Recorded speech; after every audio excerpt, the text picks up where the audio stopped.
गोपालचे वय अवघे 7-8 वर्ष होते, पण त्याची बुद्धी त्याच्या वयालाही ओलांडून पुढे धावत होती. त्याचे धाकटे मामा व्यवसायाने पेंटर होते. एकदा मामा घराबाहेर असताना गोपालकडून चुकून मामाच्या रंगाचा डबा सांडला. जमिनीवर रंगाचा मोठा डाग पडला. गोपालने तो रंग स्वच्छ करण्याचा प्रयत्न केला, पण डाग काही पूर्णपणे गेला नाही. त्याला खात्री होती की मामा आता घरी आले की या रंगाच्या डागावरून आपल्याला नक्कीच ओरडणार किंवा मार देणार. तो विचार करू लागला की आता या संकटातून वाचायचे कसे. तेवढ्यात मामांचे पाऊल दारात पडले.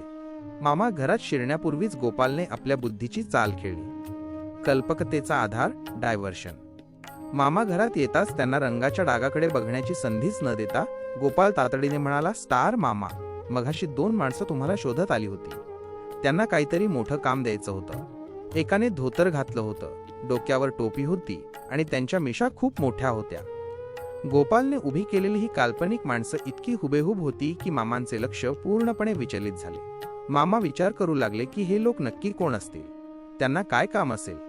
गोपालने पुढे जाऊन सांगितले की ते लोक तुम्हाला शोधत जवळच्या हॉटेलमध्ये चहा प्यायला जातो असं म्हणून गेले आहेत.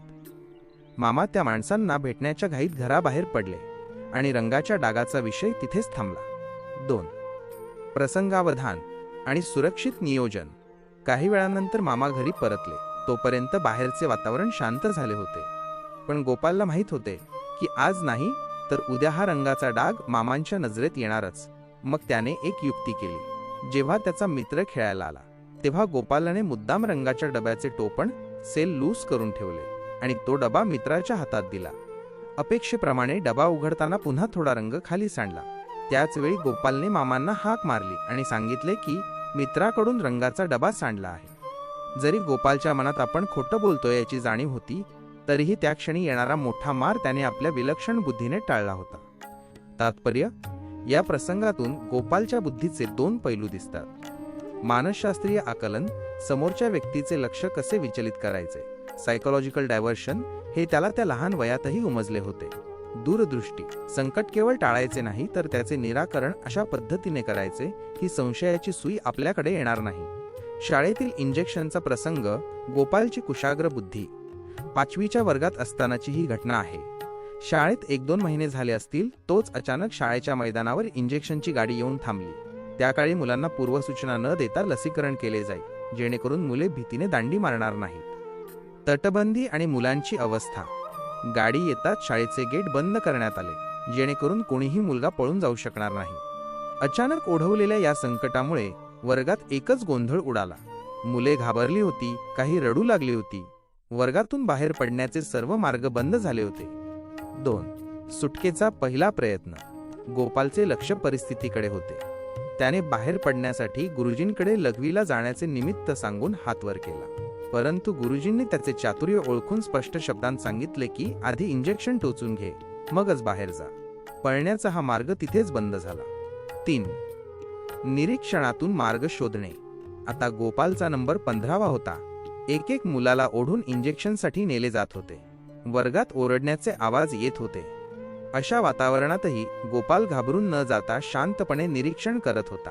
त्याला इंजेक्शन घ्यायचे नव्हते, पण गेट बंद असल्यामुळे आणि गुरुजींच्या कडक पहाऱ्यामुळे तिथून निसटणे अशक्य होते. अशा वेळी स्वतःचा नंबर येईपर्यंत त्याने शांत राहून पुढची काय योजना आखली असेल हे त्याच्या विलक्षण बुद्धीचे द्योतक आहे. गोपालची चक्रव्यूह नीती.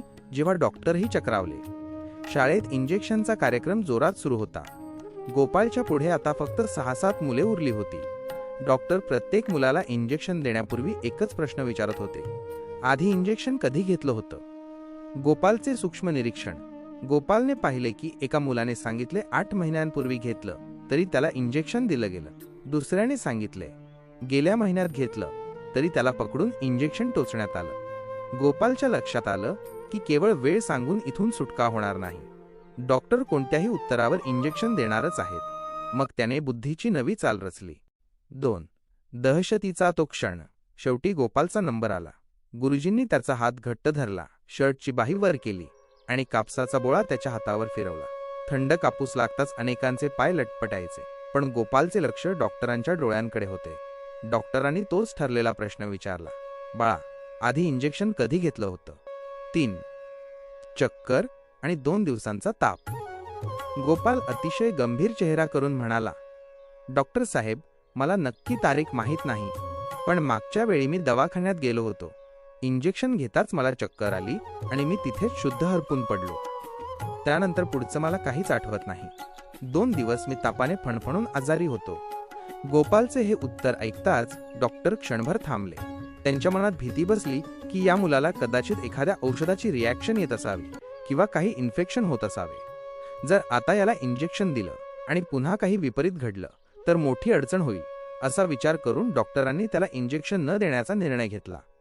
4. विजयी वीर. ज्या मुलाला मगाशी गुरुजींनी पकडून धरले होते तोच गोपाल आता छाती पुढे काढून ताठ मानेने डॉक्टरांच्या खोलीतून बाहेर पडला.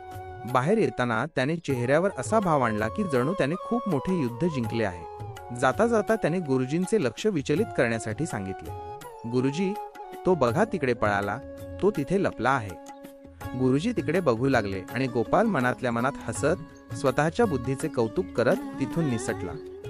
विश्लेषण आणि तात्पर्य. गोपालच्या या वागण्यातून त्याची 3rd स्टेज लॉजिक, 3ऱ्या टप्प्यातील विचार दिसून येते. त्याने केवळ खोटं सांगितलं नाही, तर त्याने डॉक्टरांच्या मनात भीती आणि साशंकता निर्माण केली. तात्पर्य. बुद्धी जर प्रभावीपणे वापरली तर मोठ्या संकटातूनही माणूस सन्मानाने बाहेर पडू शकतो. वैजनाथ नागनाथ भागवत. गोपालची ही गोष्ट हेच सिद्ध करते की कठीण प्रसंगात जो शांत राहून विचार करतो त्याचाच विजय होतो. त्या दिवशी शाळेतून सुटका झाल्यावर गोपाल आपल्या मित्रासोबत प्रथमच व्हिडिओ सेंटरला गेला.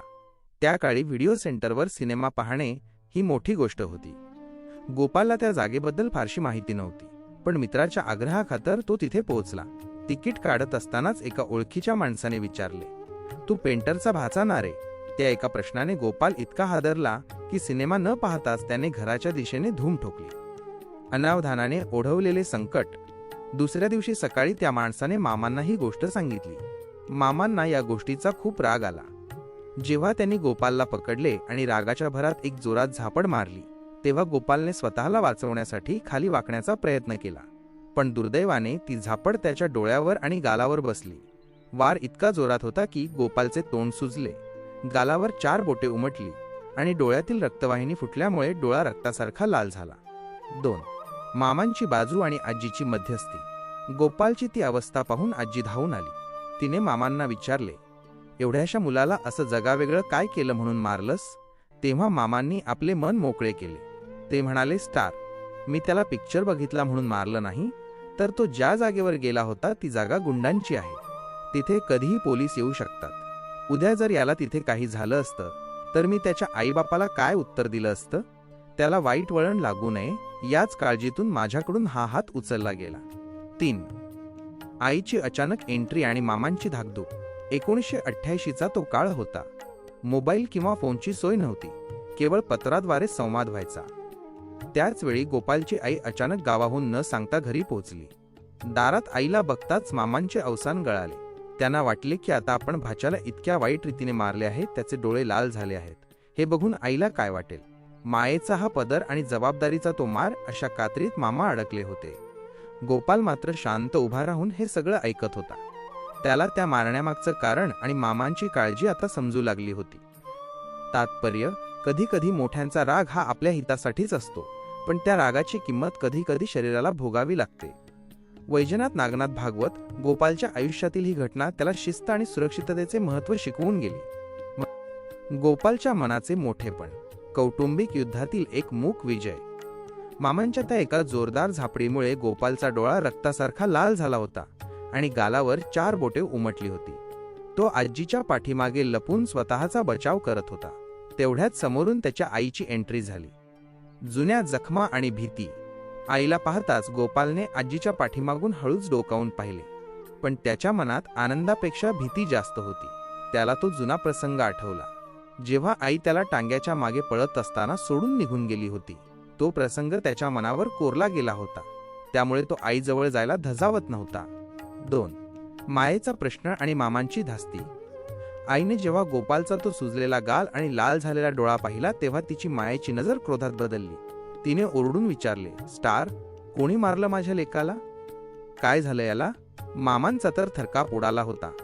आजीलाही कळेना की आता काय सांगावे. घरात स्मशान शांतता पसरली होती. मामांना वाटले की आता आपली काही खैर नाही. 3. गोपालचा महान निर्णय. आईने पुन्हा जोराने विचारले, गोपाल सांग मला, तुला कोणी मारलं? गोपालच्या छोट्याशा डोक्यात विचारांचे चक्र सुरू झाले. तो विचार करू लागला, स्टार, जर मी मामांचे नाव घेतले तर आई मला रागाने आपल्यासोबत गावाला घेऊन जाईल. मला मामांना सोडून गावाला जायचे नाहीये. स्टार क्षणाचाही विलंब न लावता गोपालने आईच्या डोळ्यात डोळे घालून अतिशय निरागसपणे उत्तर दिले, आई, मला कोणी मारलं नाही. मी खेळताना पाय घसरून खाली पडलो. 4. मामांचे अश्रू आणि रक्ताचे नाते. गोपालचे हे शब्द ऐकताच मामांच्या डोळ्यातून घळाघळा पाणी वाहू लागले. मामांना माहीत होते की पाय घसरून पडल्यावर गालावर 4 बोटे उमटत नाहीत. पण या चिमुरड्याने आपली चूक पोटात घालून मामांना वाचवले होते. मामांनी धावत जाऊन गोपालला मिठी मारली आणि रडत म्हणाले, स्टार, माझा भाचा खरंच मोठा झालाय. आता काहीही झालं तरी मी याला माझ्यापासून लांब जाऊ देणार नाही. मी स्वतः याला मोठं करीन, याला पायावर उभं करीन. गोपाल मात्र एक मिश्किल हास्य चेहऱ्यावर ठेवून तिथून खेळायला पळाला. त्याला कुठे माहीत होतं की नियती त्याच्यासाठी एक मोठं महायुद्ध घेऊन उभी आहे आणि लवकरच तो मामांपासून कायमचा लांब जाणार आहे. निष्कर्ष आणि आवाहन.